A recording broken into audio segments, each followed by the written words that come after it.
Карандаши пошли на работу.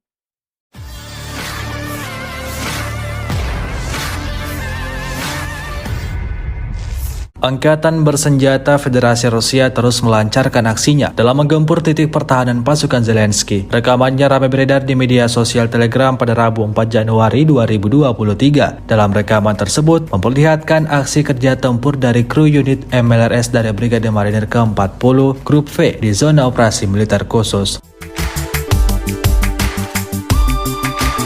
Rentetan serangan rudal tidak tanggung-tanggung dilayangkan ke posisi formasi bersenjata Ukraina. Pasukan Rusia mengklaim serangannya tepat mengenai sasaran dan pasukan Ukraina alami kekalahan besar. Memasuki hari ke-315, Rusia melaporkan 355 pesawat Ukraina dan 199 helikopter, 2.807 kendaraan udara tak berawak, 399 sistem rudal anti pesawat dieliminir sejak awal operasi khusus. Sementara itu dari kubu Kiev, Kementerian Pertahanan Ukraina melaporkan 750 tentara Rusia dieliminir dalam 24 jam terakhir. Танків 3036, бойових броньованих машин 6100, артилерійських систем 2033, РСЗВ 424, засобів ППО 213, літаків 273 одиниці, гелікоптерів 250, автомобільної техніки та підтримки 2013.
Terima kasih sudah nonton.